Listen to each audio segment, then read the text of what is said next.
My sister got pregnant by my fiancé, and my family decided to defend her because she was younger. So I got my revenge in the cruelest way possible. Before continuing the story, let us know in the comments which city you're watching from. Don't forget to subscribe to the channel, hit the notification bell so you won't miss more stories, and leave your like on the video. My name is Lindsay, and I need to tell you about the worst thing that ever happened to me. Actually, scratch that. The worst thing that was done to me, by my own family. 3 weeks before my wedding, I was the happiest I'd ever been. 28 years old, engaged to the man I'd loved for 4 years, planning the ceremony of my dreams. Everything was perfect. The venue was booked, this beautiful garden estate outside the city. The dress was altered and hanging in my closet. Invitations had been sent to 200 guests. My younger sister had even agreed to be my maid of honor, which honestly surprised me because we'd never been super close. But I thought maybe this would bring us together. I should have known better. It was a Thursday night. My parents had invited me over for dinner, which wasn't unusual. What was unusual was the tension in the room when I arrived. My dad couldn't look at me. My mom kept wringing her hands. And my sister, 23 years old and usually so bubbly and carefree, sat there with this strange, defiant look on her face. Then she dropped the bomb. She stood up in the middle of dinner, placed her hand on her still flat stomach, and announced she was pregnant with my fiancé's baby, and that they'd been sleeping together for 6 months. 6 months. I remember the exact sound of my fork hitting the plate. I remember my mother gasping but not saying anything to defend me. I remember my father telling me to calm down when I started screaming. But most of all, I remember my sister's face, completely blank, no remorse, no shame, nothing. She just stood there like she'd announced what she wanted for dessert. My fiancé tried calling me 73 times that night. I didn't answer once. My parents kept telling me we needed to talk this through as a family, and that these things happen. These things happen? My sister seduced my fiancé and got pregnant, and these things just happen? The worst part? Within 2 weeks, my parents had completely switched sides. Suddenly it was all about supporting my sister through her pregnancy. She was the victim somehow. Young, scared, vulnerable. Never mind that I was the one who'd been betrayed. Never mind that she'd destroyed my entire life without a second thought. And here's the part that still makes me physically ill. They used my wedding plans. All of them. The same venue I'd booked and paid deposits for. The same florist. The same caterer. My mother actually called me and asked if I'd mind if my sister used them since everything was already arranged and it would be such a waste to cancel. I minded. I minded so much I couldn't breathe. But they did it anyway. 2 months after my wedding was supposed to happen, my sister walked down the aisle in a white dress, pregnant with my ex-fiancé's child, at the venue I'd chosen, with the flowers I'd picked out, eating the menu I'd selected. Only 3 people from my extended family refused to attend. My aunt on my father's side, my cousin, and my grandmother. Everyone else went, smiled, congratulated the happy couple, posted photos on social media like this was normal and beautiful and not the most grotesque betrayal imaginable. I spent that day in my apartment, alone, drinking wine and looking at the wedding dress still hanging in my closet. The dress I was supposed to wear. The life I was supposed to have. My parents kept calling, kept trying to get me to move past this and be happy for them. Move past it? They'd stolen everything from me and expected me to just swallow it and smile. My mother actually said, and I'll never forget this, that I was being selfish for making my sister's pregnancy about me. That's when I realized the truth. My family didn't just enable what happened, they endorsed it. They chose her. They chose the person who betrayed me over the person who'd been betrayed. So I made a choice too. I cut them off, stopped answering calls, blocked them on social media, moved to a different part of the city. For the first time in my life, I was completely alone. And somehow, that felt better than being part of a family that could do this to me. But this isn't a story about how I stayed broken. This is a story about what happened next. And trust me, it gets so much worse before it gets better. The next 3 years were brutal. I'm not going to sugarcoat it. I spent the first 6 months in therapy twice a week, trying to unpack how my entire family could betray me like that. My therapist kept asking if I wanted to work toward forgiveness. I kept telling her I wanted to work toward not thinking about them every single day. I threw myself into work, got promoted twice, started traveling for business, made new friends who didn't know my history and didn't ask questions when I said I wasn't close with my family. I built a completely new life, brick by brick, and it was exhausting but necessary. Around the 2-year mark, or why, something shifted. I woke up one morning and realized I'd gone an entire week without thinking about my sister or my ex-fiancé. It felt like finally being able to breathe after being underwater. That's when I met him. His name was Owen, and we met at a conference in Seattle. He was there representing his company. He'd started his own consulting firm 5 years earlier and had built it into something impressive. We ended up sitting next to each other at a networking dinner, and he made me laugh. Actually laugh, not that polite social laugh, but the kind that comes from somewhere genuine. We talked for 4 hours that night. About work, about travel, about everything except families. When he asked for my number, I almost said no. I wasn't ready. But something in his eyes made me change my mind. We dated long distance for 8 months before he asked me to move in with him. I was terrified. The last time I'd trusted someone completely, it had destroyed me. But Owen was patient. He never pushed. He let me set the pace for everything. When I finally told him about what happened with my family, we were sitting on his balcony at 2 a.m. I'd been avoiding it for months, but he deserved to know why I flinched every time he mentioned his own sister, why I changed the subject whenever family came up. I expected him to be shocked or uncomfortable. Instead, he just held my hand and said, "That explains so much about your strength. You rebuilt yourself from nothing. That's extraordinary." He proposed 10 months after we met. No pressure, no expectations, just a simple question on a random Tuesday night while we were cooking dinner together. Of course I said yes. We planned everything ourselves. No family input, no drama, no traditions we didn't choose. We got married in Italy, just the two of us and 12 close friends. It was small and perfect, and entirely ours. I wore a dress I picked out alone. We wrote our own vows. I cried during the ceremony, but they were happy tears. I sent my parents an invitation, not because I wanted them there, but because I wanted them to see that I'd moved on, that I'd built something beautiful without them. They didn't come. My mother called 2 days before the wedding and said they couldn't abandon my sister during such a difficult time. Apparently her marriage was already struggling, and she needed their support. I hung up before she finished talking. Owen asked if I was okay. I told him I was better than okay. I was free. But life has a way of testing you right when you think you've got it figured out. We started trying for kids about 6 months after the wedding. I was 31. Owen was 35, and we were both ready. Month after month, nothing happened. After a year of trying, we went to see a specialist. That's when we found out I had fertility issues. Nothing catastrophic, nothing that meant we couldn't have kids, but it wasn't going to be easy. The doctor recommended treatments, monitoring, interventions. It would be expensive and exhausting and emotionally draining. Owen squeezed my hand during that appointment and told the doctor we'd do whatever it took. We started the treatments. Injections, appointments, tests, hope followed by disappointment, followed by more hope. It was brutal in a completely different way than what I'd been through before. This wasn't about betrayal. It was about wanting something so desperately and having no control over whether you'd get it. During one of the harder months after another negative test, I broke down. I told Owen maybe this was punishment for cutting off my family. Maybe I didn't deserve to be a mother. Maybe I was too damaged. He looked at me with more intensity than I'd ever seen and said, "Don't you dare let them take this from you too. Don't give them that power. This isn't about them. This is about us." He was right. This was our life, our journey, and we were going to fight for it together. What I didn't know then was that my old life was about to come crashing back in the worst possible way. The phone call came on a Sunday afternoon, 4 years after I'd cut them off. My father. I almost didn't answer, but something made me pick up. He sounded older, tired. He asked if we could talk, really talk, about trying to repair the family. He said it had been long enough, that life was too short for this kind of division, that my mother missed me terribly. I wanted to hang up, but Owen was watching me, and I could see in his face that he thought I should at least hear them out. Not for them, for me. So I wouldn't always wonder what if. That's how I ended up agreeing to a dinner. Neutral location, both families present.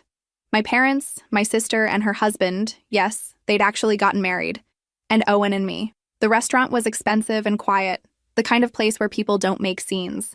I was so naive thinking that would protect us. My sister showed up with her 2 kids, a boy who just turned 4 and a girl who was 2. Both of them looked exactly like my ex-fiancé, which was like being stabbed every time I glanced at them. The boy had his eyes. The girl had his smile. I felt physically ill. She looked different. Tired. There were dark circles under her eyes and she'd gained weight. Her husband, I still can't call him my ex-fiancé without wanting to break something. Looked uncomfortable from the moment they sat down. He couldn't meet my eyes. Kept staring at his plate like it might save him. My parents tried to keep things light at first, asking about Owen's business, complimenting my hair. Small talk that felt like walking on broken glass. My sister stayed quiet, managing her kids who were surprisingly well-behaved. Then dessert arrived and everything went to hell.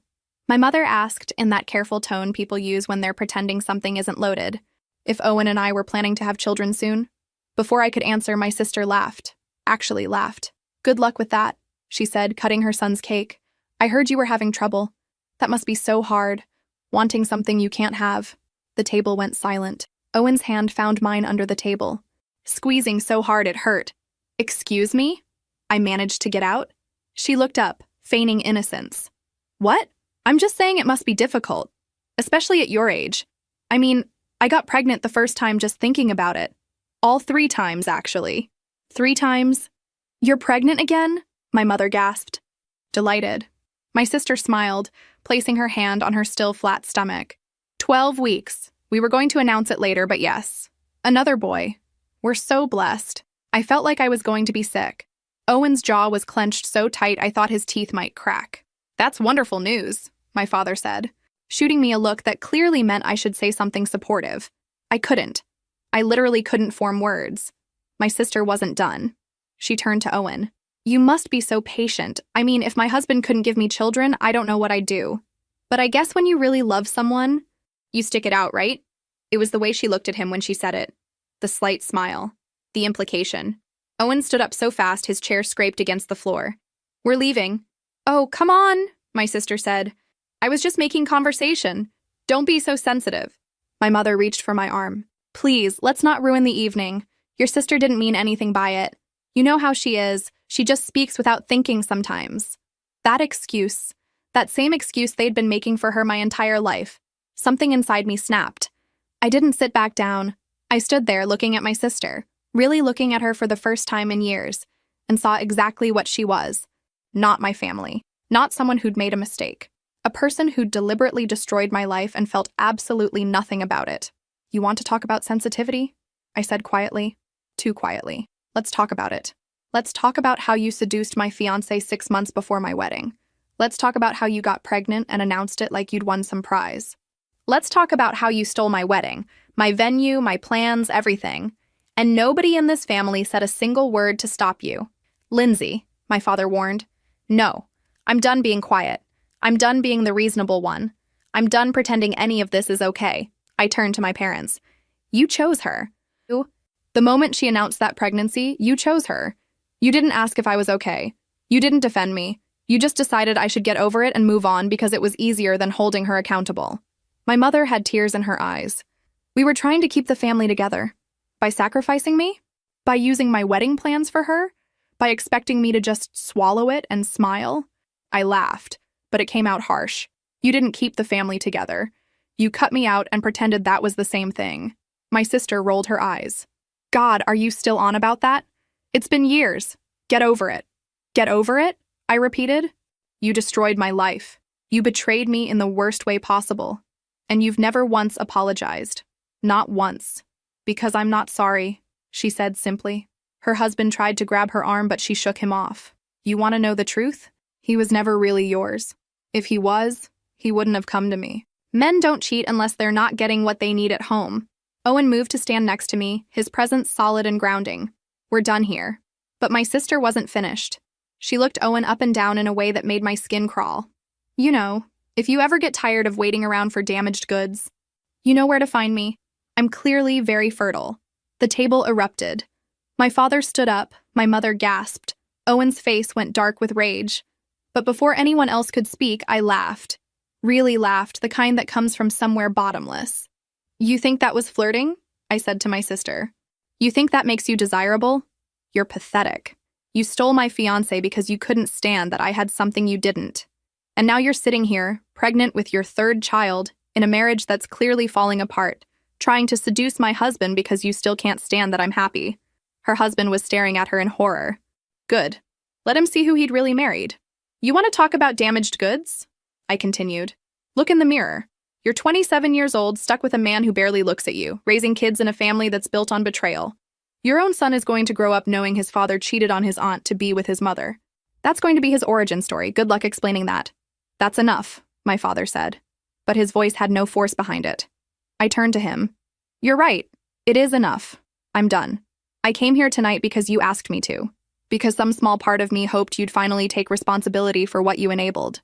But nothing's changed. She's still the same manipulative person she was 4 years ago, and you're still making excuses for her.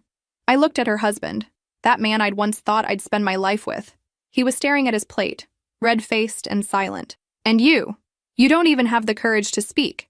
You've been sitting there all night like a scolded child, not defending your wife, not defending yourself, not doing anything. You're exactly the coward I always suspected you were. He opened his mouth, maybe to apologize, maybe to defend himself. I held up my hand. Save it. Whatever you were going to say, I don't care. You're irrelevant. You were irrelevant the moment I left that apartment 4 years ago. You're just a bad memory, and you don't get to be anything more than that. I grabbed my purse. Owen was already standing, ready to leave with me. This family is dead to me, I said, looking at each of them in turn. Not because of the betrayal. I could have eventually forgiven that. But because none of you thought I deserved better. None of you stood up for me. And even now, even tonight, you're still choosing her. My mother was crying. Please don't do this. I'm not doing anything. You did this years ago. I'm just finally accepting it. We walked out of that restaurant and I didn't look back. Owen drove us home in silence. When we got to our apartment, I broke down. Not because I was sad, because I was free. Finally, completely free. But freedom, I'd learn, comes with its own complicated price. 2 weeks after that disaster of a dinner, I was still processing everything. Owen kept telling me I'd done the right thing, that standing up for myself was healthy, that cutting them off permanently was justified. But late at night, when I couldn't sleep, I'd replay the whole evening and feel this toxic mixture of vindication and rage. I needed to talk about it. But I'd already exhausted Owen's patience with the topic, and my therapist couldn't see me for another week. So I did what thousands of people do when they need to vent. I went online. I found this support group for people dealing with family estrangement. It was anonymous, just usernames and stories. Everyone there had some variation of family trauma. I read through dozens of posts about narcissistic parents, abusive siblings, toxic relatives who'd done unforgivable things. It was oddly comforting, knowing I wasn't alone. So I posted. I wrote out the entire story. The betrayal, the wedding, the 4 years of silence, the dinner, everything. I was careful. I didn't use names, didn't mention the specific city, kept details vague enough that it could have been anyone's story. It was just supposed to be a vent, a way to get it out of my system. The support was immediate and overwhelming. Hundreds of comments from people telling me I'd done the right thing, that my family was toxic, that I deserved better. It felt good, really good. Like validation I hadn't realized I desperately needed. I checked the post obsessively for days. Every new comment fed something in me I didn't want to examine too closely. 3 weeks later, my aunt called me, the one who'd refused to go to my sister's wedding. Lindsay, she said carefully, I need to ask you something. Did you post about your sister online? My blood went cold. What?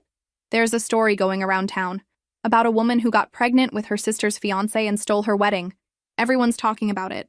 The details are too specific. It has to be about your family. I felt like I might throw up. I posted in an anonymous support group. I didn't use any names. How would anyone? Someone must have recognized enough details and started connecting dots. You know how people are. They piece things together and suddenly it's all over social media. Group chats everywhere. It's gotten back to your sister. Good, I said before I could stop myself. My aunt was quiet for a long moment. Lindsay, I understand you're angry. God knows you have every right to be. But this is going to have consequences. She was right. The consequences started rolling in fast. My sister lost her job first. She'd been working at a local medical office, and apparently the story had spread through her workplace like wildfire. Her boss called her in, said something about maintaining professional reputation and not being a good fit for their family-oriented practice. She was let go within a week. Then the social consequences hit. People started recognizing her at the grocery store, at her kids' school, around town. She'd gone from anonymous to notorious. Her husband's family stopped speaking to them. Some of their couple friends suddenly got very busy whenever they tried to make plans. I heard all of this through my aunt, who heard it through the family grapevine, and I listened. I listened to every detail with this dark satisfaction that scared me. They're talking about moving, my aunt told me during one call. Your sister can't show her face anywhere without people whispering. Someone actually approached her at the pharmacy and told her she should be ashamed of herself. I should have felt bad. I should have felt guilty that my anonymous post had spiraled into public humiliation, but I didn't. Not really. She is ashamed of herself, I said. She should be. Lindsay. No, don't. She destroyed my life and felt nothing. Now people know what kind of person she is. That's not my fault. That's just truth catching up. But even as I said it, something felt off, wrong. I'd wanted her to face consequences, yes. But watching it happen, hearing about her losing everything, seeing her life fall apart the way mine had, it didn't feel as good as I thought it would. Owen found me one night scrolling through social media, looking for mentions of the story, searching my sister's name to see what people were saying about her. "What are you doing?" he asked gently. "Just looking." "You've been looking for hours." He sat down next to me. "This isn't healthy." "She's losing everything," I said, still staring at the screen. "Her job, her friends, her reputation, everything. And how does that make you feel?" I didn't answer. Because the truth was complicated. I felt satisfied. I felt vindicated. But I also felt something darker, something that made me uncomfortable with myself. I felt powerful in a way that didn't sit right. "I didn't name her," I said finally. "I didn't do this to her. This is just consequences of her own actions." Owen took the phone from my hands. "Maybe. But you're spending every free moment watching those consequences unfold.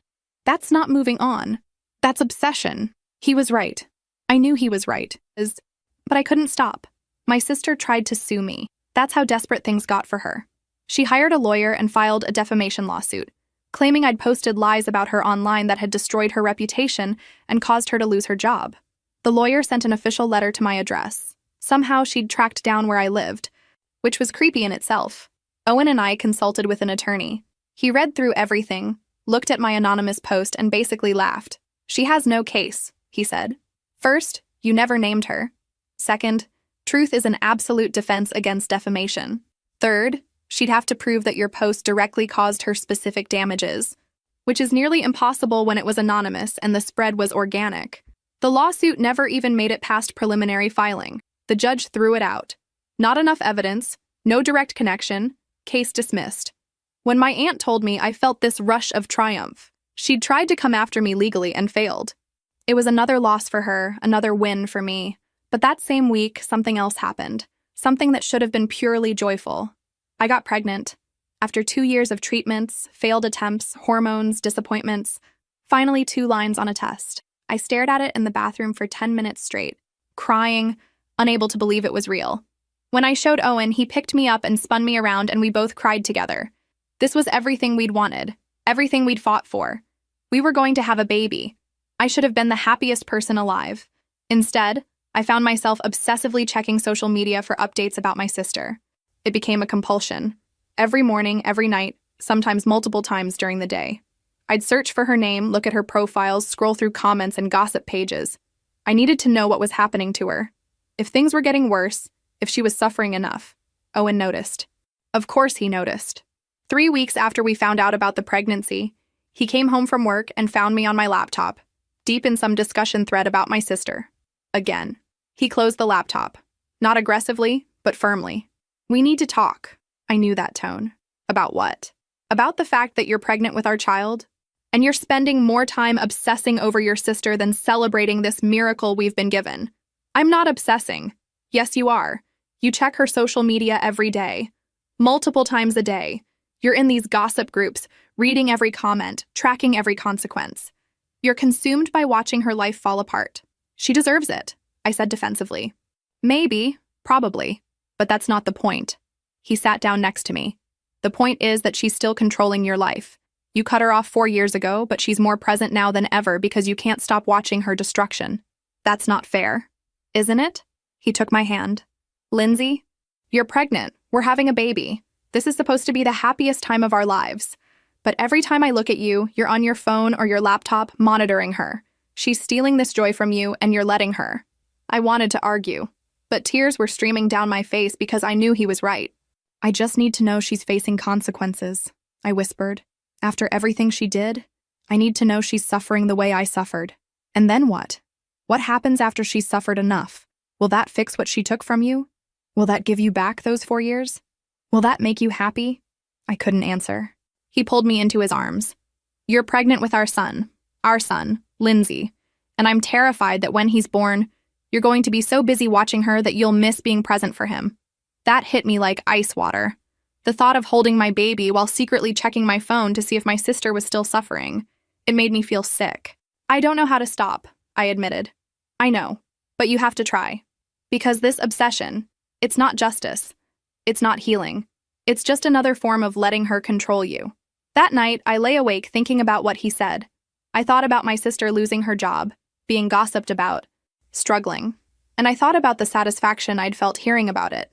That dark, ugly satisfaction that was eating away at the person I wanted to be. I'd spent 4 years building a new life. I'd found love, gotten married, was finally pregnant. I had everything I'd ever wanted, but I couldn't enjoy any of it because I was too busy making sure she was miserable. Owen was right. She was still controlling me, just in a different way. But knowing something and changing it are two very different things. 3 years passed. 3 years of sleepless nights and first words and tiny shoes and everything that comes with being a mother. My son was born healthy, 8 pounds. Dark hair, Owen's eyes, and he was perfect. Absolutely perfect. I'd gotten better. Not completely. I still occasionally found myself wondering about my sister, still had moments where I wanted to check on her downfall. But Owen's words had stuck with me. I focused on my baby, on my marriage, on building this new chapter of my life. I thought I'd moved past it. I really did. Then I saw him. I was at the grocery store with my son in the cart. He was 3 now, chattering away about everything he saw, when I turned down an aisle and froze. My nephew, the 4-year-old boy I'd seen at that disastrous dinner years ago. He was older now, obviously around 7. He was with my mother, who looked like she'd aged a decade. I should have left, should have turned around and gone a different direction. But I stood there, hidden partially by a display, watching them. My mother was buying generic brands of everything, the cheapest options. Her cart was full of basics, nothing extra. My nephew looked thin, not dangerously so, but like he wasn't getting enough. His clothes were worn but clean. They didn't see me. I made sure of it. But I watched my mother counting change at the register, watched my nephew ask for candy and her having to say no, watched them leave with their meager groceries. I shouldn't have done what I did next. But I couldn't help myself. I called my aunt that evening after my son went to bed. How bad is it? I asked without preamble. She knew immediately what I meant. She sighed. Bad. Your sister's husband left her about 6 months ago. Finally had enough, I guess. He has the kids on weekends but pays minimal support. She's living with your parents with all 3 children. She can't find work anywhere. Her reputation is too damaged in this town. What's she doing for money? My aunt was quiet for a long moment. You don't want to know. Tell me. She's been trying to sell content online. Pictures. That kind of content, it's not going well. I felt sick. Not satisfied. Sick. That kind of content? I'm not going to spell it out, Lindsay. But yes, she's desperate. Your parents are supporting 4 people on their retirement income. It's not enough. She's doing what she thinks she has to do. I ended the call feeling hollow. This wasn't satisfaction. This was watching someone spiral into something dark and desperate, and knowing, on some level, that I'd contributed to pushing her there. 2 weeks later, my aunt called again. Her voice was shaky. It leaked, she said. Someone from town found her content and recognized her. It's spreading everywhere. The photos are on gossip sites, being shared in local groups. Everyone's seen them. I thought I'd feel triumphant. This was ultimate humiliation, exactly what part of me had wanted. But instead, I felt nothing, just empty. Her kids! My aunt continued, her voice cracking. They're being bullied. Kids at school found the photos somehow. They're showing them to other kids, mocking them. That's when it stopped being abstract. I saw him again a few days later. Same grocery store, same time of day. But this time, my nephew was crying. Really crying. The kind of desperate sobs that come from deep hurt. My mother was trying to calm him down in the parking lot, but he was inconsolable. A group of kids his age were pointing and laughing from across the lot. That's him. His mom is the one in those pictures.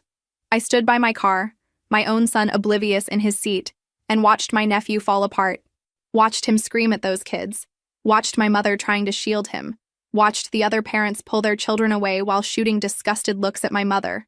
My son said something from his car seat, but I couldn't process it. I was locked on that scene, on a 7-year-old boy whose life was being destroyed because of his mother's choices, because of desperation, because of a chain of consequences that led back, in some way, to me. The kids eventually left. My mother got my nephew into the car. I could still hear his crying from across the parking lot. I got in my car and drove home on autopilot. When Owen came home that evening, I told him what I'd seen. "That child did nothing wrong," I said, my voice shaking. "He's 7 years old, and his classmates have seen explicit photos of his mother. He's going to carry that for the rest of his life. That's not your fault," Owen said carefully. "Isn't it? I posted that story. I set this in motion. She made her choices. All of them. But her son didn't. He didn't choose any of this." I looked at our sleeping child. If something like that happened to our son, I'd want to die. I'd want to burn the world down to protect him. Owen pulled me close. "You're not responsible for her choices or their consequences. Maybe not legally. Maybe not directly. But that night, I couldn't shake the image of that little boy crying in a parking lot because of something I'd helped unleash. The nightmares started about a week after I saw my nephew crying in that parking lot. In them, I was the villain. Not my sister. Me. I'd watch myself from outside my body, smiling as I destroyed someone's life. Sometimes it was my sister. Sometimes it was her children. Sometimes it was strangers whose faces morphed into people I loved. I'd wake up gasping, covered in sweat, unable to shake the feeling that the dream version of me was more honest than the waking one. Owen would hold me when I woke up like that, but he stopped asking what the nightmares were about. I think he knew. I think we both knew I was processing something I didn't want to face. Then one afternoon, my son asked me a question that broke something inside me. We were coloring together at the kitchen table. He was 3.5, at that age where they pick up everything and ask about everything. He'd been unusually quiet, concentrating on staying inside the lines of his drawing. "Mommy," he said without looking up. "What's an ant?" My hand froze mid-stroke. "What?" "An ant. Grandma said something about an ant when we were at her house last week. She was talking to Grandpa." "What is it?" "My mother-in-law. She must have been discussing something with Owen's father." My son had overheard. "It's your mom or dad's sister," I said carefully. "Do I have one?" I should have told him the truth. I should have said yes, that he had an aunt he'd never met, that it was complicated, that maybe someday I'd explain. But I didn't. "No," I said. "You don't have an aunt." He nodded, accepting this completely, and went back to coloring. But I sat there feeling like the worst person alive. I'd just lied to my child, lied about something fundamental about our family. And the worst part was how easily the lie had come out. That night, after my son was asleep, I broke down. Owen found me crying in the bathroom.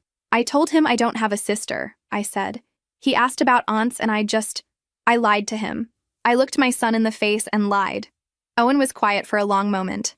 Then he said something I'll never forget. "You're becoming what you hate." I looked up at him, shocked. "I've watched you for 3 years," he continued, his voice gentle but firm. "I've watched you monitor her destruction, feel satisfaction at her suffering, convince yourself it's all justified because of what she did to you. And now you're lying to our son to maintain this narrative where she doesn't exist. You're not healing, Lindsay. You're becoming bitter. You're becoming just as toxic as she was. That's not fair. Isn't it? She hurt you, yes, terribly. But you've spent years hurting her back, even if it was indirect. And now that pain is starting to affect our son. When does it stop? When does the revenge end and the healing begin?" I wanted to argue. But everything he said was true, and we both knew it. "I don't know how to let it go," I whispered. "I know, but you have to try. Because if you don't, you're going to pass this hatred down to our son. He's going to grow up learning that family betrayal is unforgivable, that revenge is justified, that lying is acceptable if it protects the narrative you want to maintain." Before I could respond, my phone rang. Late, too late for a normal call. I almost didn't answer, but something made me pick up. It was my father. "Lindsay," he said, and his voice was wrecked. "It's your mother. She's been diagnosed with cancer, pancreatic, stage 4. The world tilted. "What?" "They give her less than a year, maybe 6 months. She wanted me to call you. She wants to see you." I couldn't speak, couldn't think. "Cancer, terminal, 6 months. I know you're angry," my father continued. "I know we don't have a relationship anymore, but she's your mother. She's dying, please. I hung up without answering, stood there holding the phone, trying to process what I'd just heard. Owen was watching me. What happened? My mother has cancer. Terminal. Less than a year. He pulled me into his arms. I didn't cry. I just stood there, numb, thinking about all the years of silence, all the years of anger, all the bridges I'd burned and convinced myself I was fine with. What am I supposed to do? I asked. I don't know, Owen said honestly. But whatever you decide, you have to live with it. If you don't see her and she dies, you can't take that back. And if you do see her, you have to be prepared for what that might mean. I thought about my son's question, about my lie, about my nephew crying in a parking lot, about years of obsession and revenge disguised as justice. I've become someone I don't recognize, I said quietly. Then change, Owen said simply. It's not too late, but it has to start now. That night I lay awake thinking about my mother dying, about my sister struggling, about consequences and choices, and the difference between justice and cruelty, about whether it was possible to heal from betrayal without becoming exactly what you hate. I didn't have answers. But for the first time in years, I was asking the right questions. My father called again 3 days later. I'd been avoiding thinking about the first call, pushing it down, pretending I had more time to decide what to do. We need to talk, he said. Your mother wants to make a request. I met him at a coffee shop. Neutral territory. He looked older than I remembered. Thinner, grayer, worn down by the weight of everything that had happened to our family. She has about 6 months, he said without preamble. The doctors were clear. It's aggressive. There's no treatment that will make a difference at this stage. I stirred my coffee, not drinking it, just needing something to do with my hands. She doesn't want you to forgive your sister, he continued. She knows that's not something she can ask, but she has one request. When the time comes, when she passes, she wants you both there, at the funeral. She doesn't want to be buried with her daughters still at war. That's not fair, I said immediately. I know. She's asking me to stand next to the person who destroyed my life, to pretend we're a family, to perform grief while the person who betrayed me is there doing the same thing. She's not asking for a performance. She's not asking you to reconcile. She's asking for 2 hours of your life where you're in the same room for her sake. That's all. I laughed bitterly. That's all? Dad, you have no idea what you're asking. I do, he said quietly. I know what she did. I know we handled it wrong. I know we chose her when we should have supported you both differently. I know all of it. But this isn't about rewriting history. It's about giving your mother peace before she dies. What about my peace? When do I get that? He didn't have an answer for that. That night, Owen and I had the longest conversation we'd had in months. I told him about my father's request, about the funeral, about the impossible position I was in. If you don't go, you'll regret it, Owen said. Not because of them, because of you. You'll spend the rest of your life wondering if you made the right choice. And if I do go, if I stand there next to her and have to watch her cry and pretend to be the grieving daughter, then you'll know you did everything you could. You'll know you gave your mother what she asked for in her final days. I hate this, I said. I hate that she's putting this on me, that I have to choose between my own pain and her peace. I know, but that's the choice, and only you can make it. The next day, I did something I should have done years ago. I made an appointment with a therapist, not the one I'd seen after the initial betrayal. A new one, someone who could help me process this fresh hell. Her office was calm.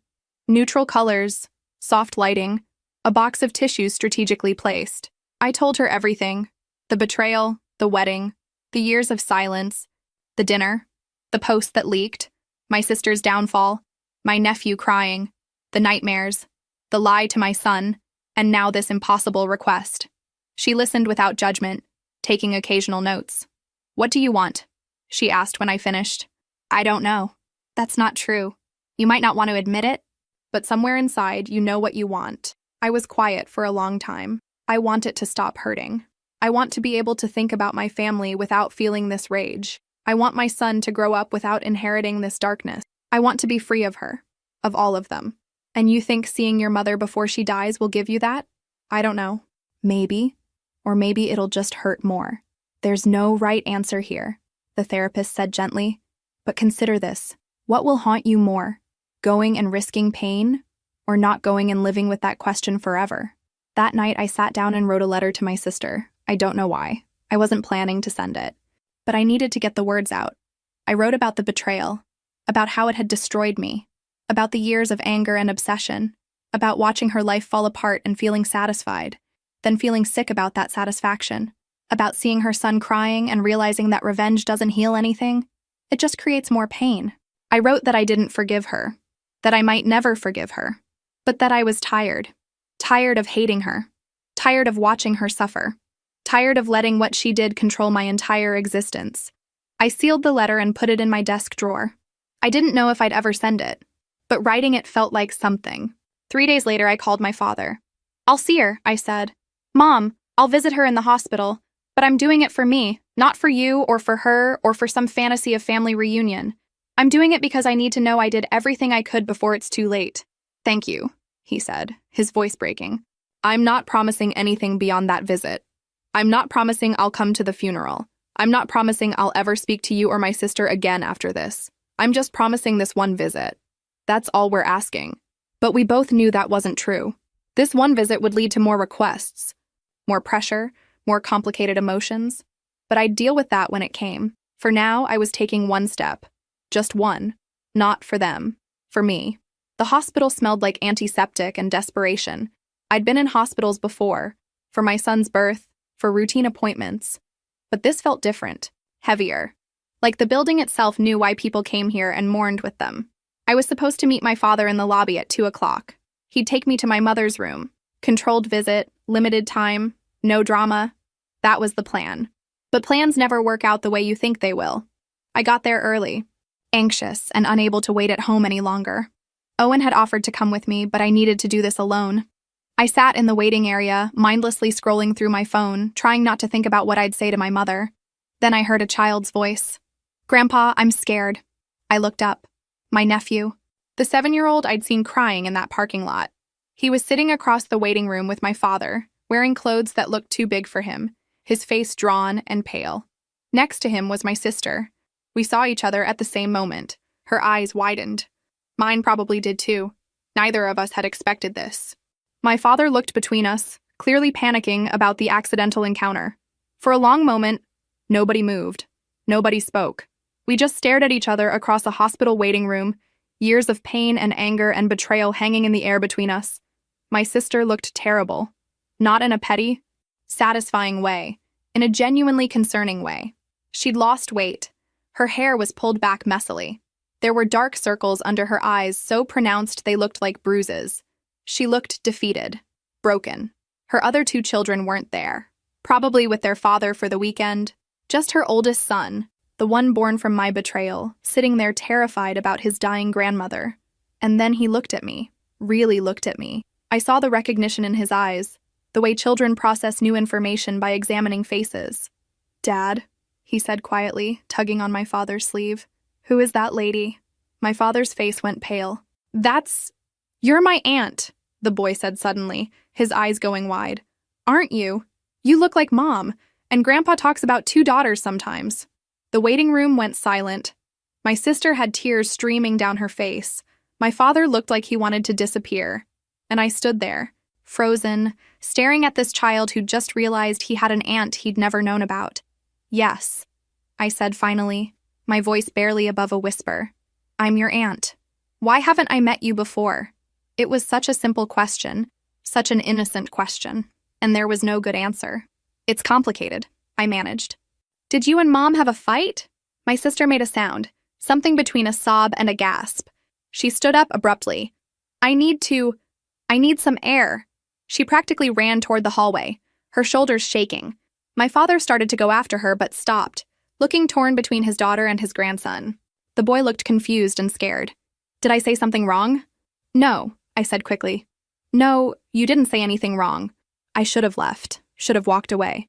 But I found myself sitting down next to him instead. Your grandma is very sick," I said gently. "That's scary for everyone. Your mom is upset about that. Not about you. Is she going to die?" The bluntness of children. "Yes," I said honestly. "Probably soon." He was quiet, processing this. Then, "Are you upset too?" "Yes, very upset. Even though you and Mom had a fight?" "Even though." He nodded like this made sense in his child's logic. "Sometimes I fight with my brother, but I still love him. The simplicity of it. The innocence.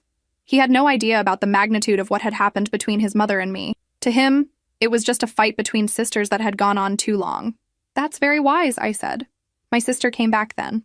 She'd wiped her face, but her eyes were red and swollen. She saw me sitting with her son and stopped, like she wasn't sure if she should intervene. "Mom?" the boy said. "This is my aunt.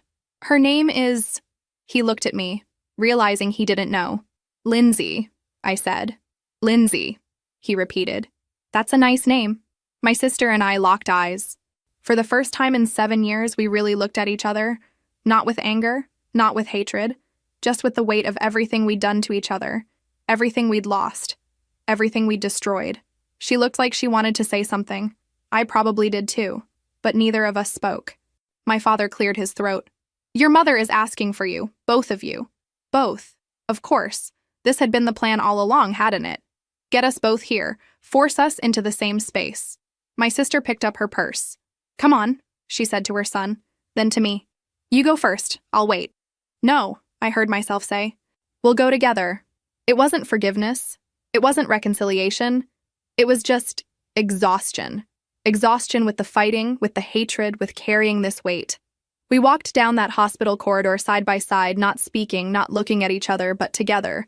And behind us, my nephew held my father's hand and asked if Grandma would want to know he'd met his aunt today. I didn't have an answer for that. I didn't have answers for anything anymore. My mother died 2 months later. Peacefully, they said, though I'm not sure what peaceful means when you're dying of cancer. I'd visited her 3 more times in those 2 months. We'd talked about small things. My son, the weather, memories from when I was young. We never talked about the betrayal. We never talked about my sister. We just existed in the same space, and maybe that was enough. The funeral was exactly what you'd expect. A church service, a eulogy my father delivered that made everyone cry. Hymns, flowers, people I hadn't seen in years offering condolences and carefully not mentioning the family drama they definitely knew about. My sister sat on the opposite side of the church with her 3 children. We'd made eye contact once when I arrived. She'd nodded. I'd nodded back. That was it. Owen stayed close to me throughout the service, one hand always on my back or holding mine. My son was too young to really understand what was happening, but he was quiet and well-behaved, sensing the weight of the occasion. At the cemetery, we stood on opposite sides of the grave as they lowered the casket. My father stood between us, physically and metaphorically trying to bridge a gap that seemed impossible. People filed past, dropping flowers, saying final goodbyes. Eventually, everyone left. My father took my nephew and the other kids back to the car. They needed to use the bathroom, needed snacks, needed a break from grief. Owen took my son to look at other headstones, giving me space. And suddenly, it was just me and my sister, standing on opposite sides of our mother's grave. The silence stretched. I thought about walking away. This didn't have to happen. We could maintain our distance, even in death.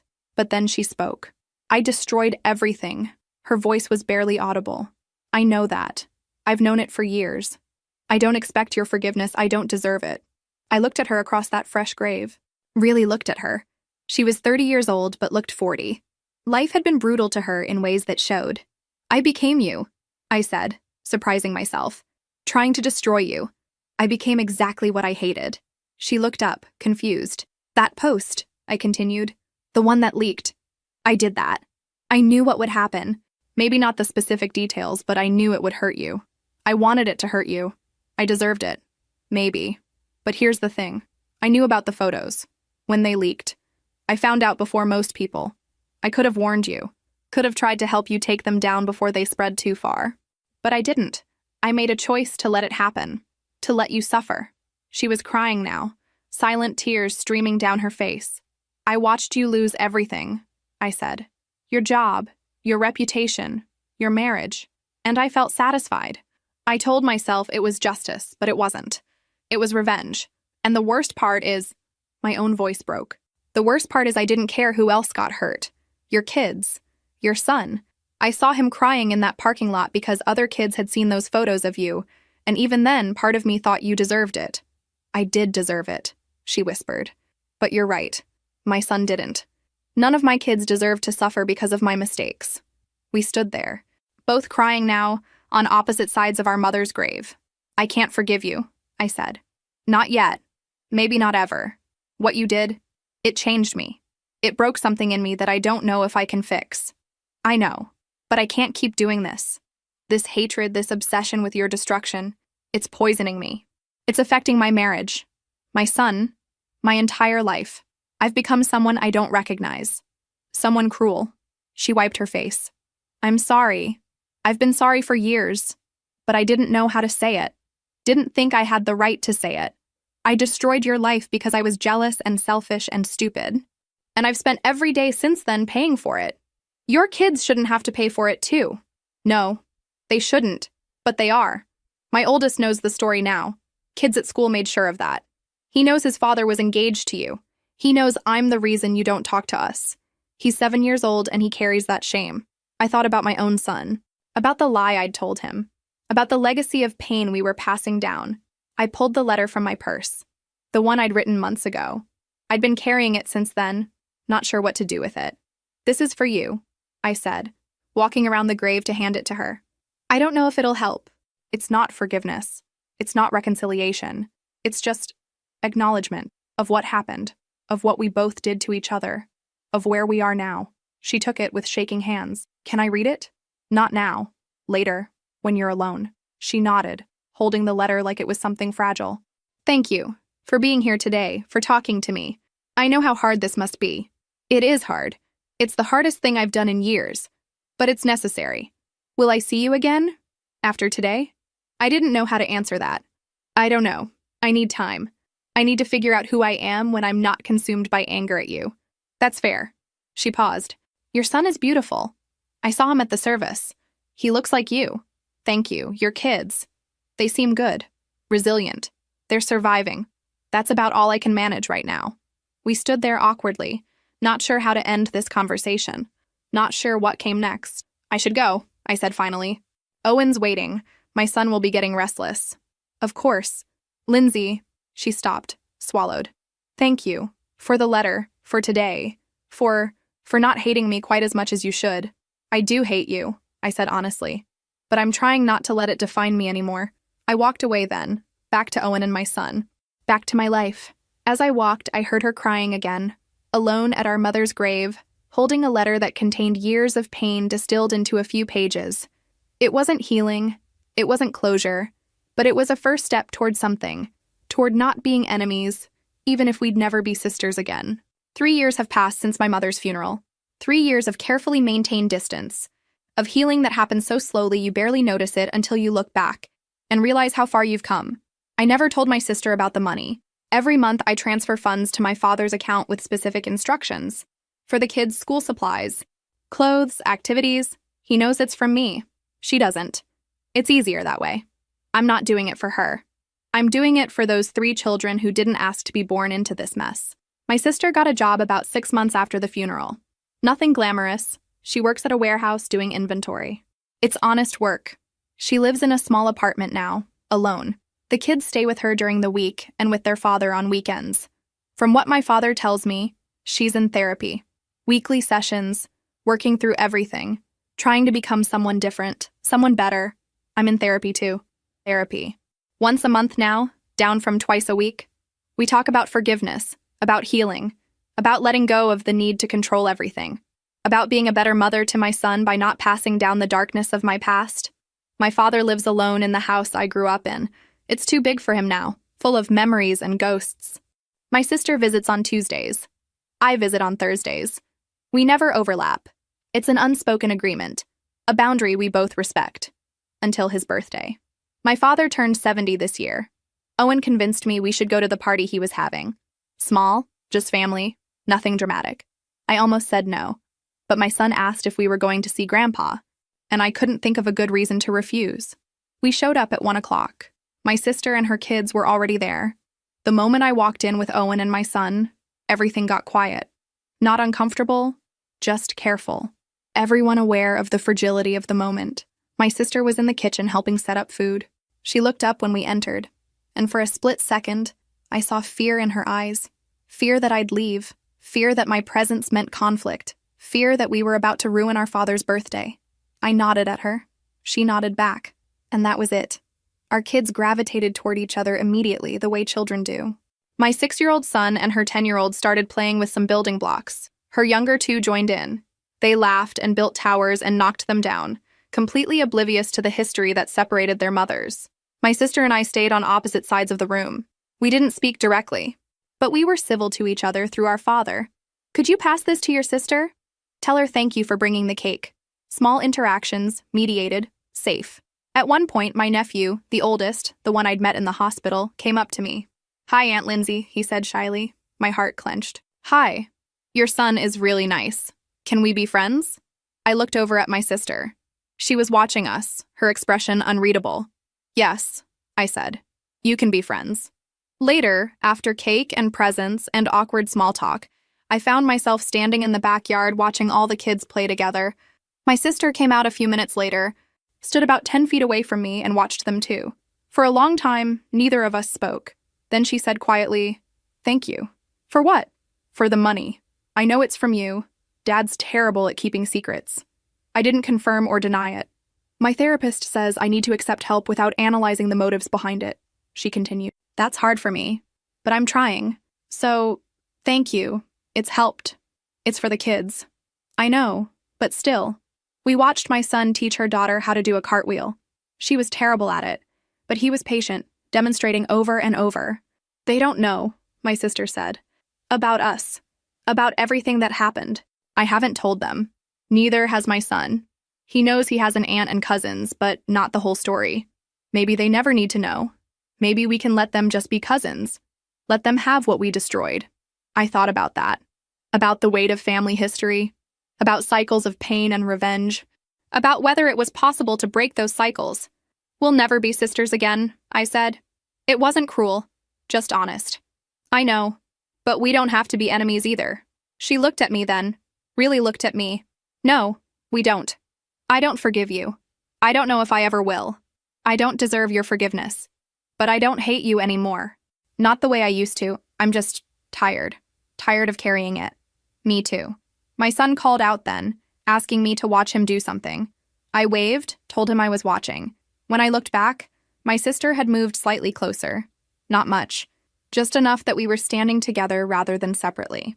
"Maybe this is enough," she said quietly. "Maybe we don't need to be family in the traditional sense. Maybe we can just coexist. For them." I looked at our children playing together, laughing, building something new that had nothing to do with what we'd destroyed. "Maybe," I agreed. "Maybe that's enough." We stood there in that backyard. Two women who'd destroyed each other and been destroyed in return, watching our children play in the ruins of what used to be a family. We weren't healed. We weren't reconciled. We weren't sisters. But we'd stopped being enemies. And for the sake of those kids, the innocent ones who deserve better than the war we'd waged, maybe that was enough. Maybe it had to be enough. Because the alternative, continuing the cycle, passing down the hatred, teaching our children that betrayal was unforgivable and revenge was justice, that was a legacy neither of us wanted to leave. So we stood there, together but separate, broken but trying, not sisters, but not enemies. And somewhere in that complicated middle ground, maybe there was something like peace.